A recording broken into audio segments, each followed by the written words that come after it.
two questions. Question one is basically international development funding going to rebuild the country in Iraq. Another organization from the West. Does this go directly to Iraqi government, this funding, or it's going through a special organization? So that question number one. Number two is what kind of pressure we put on the Western government, in particular British government, American government, with regard to people in Iraq, because I think they have a sole responsibility of the destruction of the country.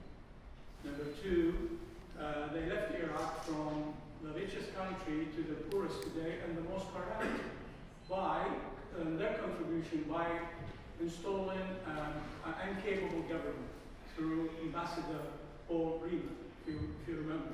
It was in 2003 to 2005. Also, I believe the sectarian in the country is based on a legal constitution in Iraq, because that was the constitution form and the duress against international law.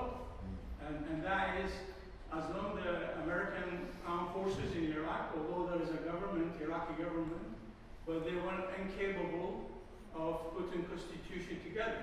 So these fundamental questions, I hope organizations should put pressure on the West to really amend what they destroyed back. Because to be honest with you, I don't understand even what's the objective of going to Iraq. It's not very clear why they went there. Because they made it a lot worse than before they went there. Even when Saddam regime, they're saying we tried to take him out for the benefit of the Iraqi people, I disagree with that. That's just smoke screen. Because the embargo in Iraq for 10 years after the Kuwait invasion destroyed the country infrastructure. So wherever you look at it, it doesn't look. And I think the West has sole responsibility now to build that country and amend it. Thank you.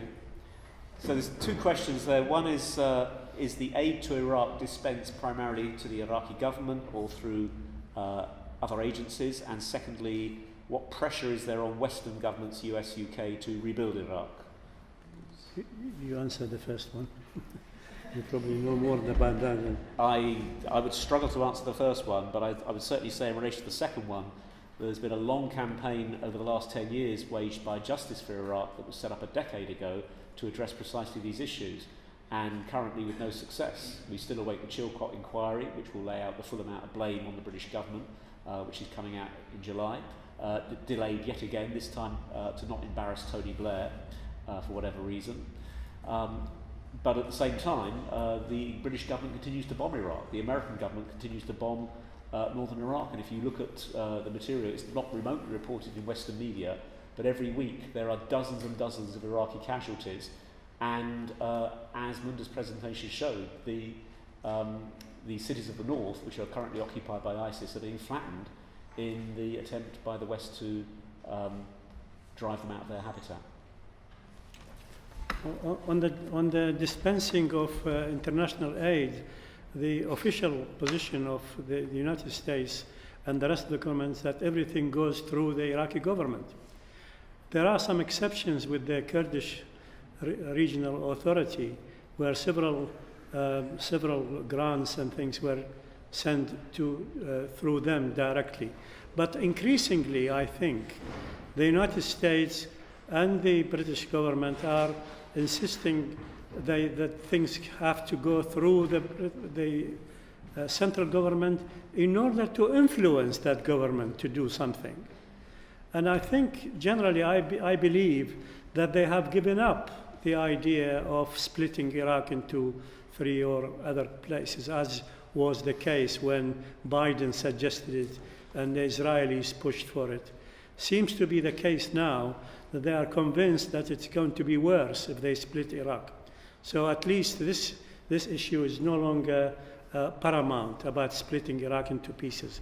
And you can see that in the attitude to the Kurdistan Regional Authority, which have been shunned, actually. They are being told that they have to work through Baghdad. And that's quite difficult because they have been semi-autonomous, semi-independent, and they're having direct help from the West. since 1991. So this is something which is happening at the moment.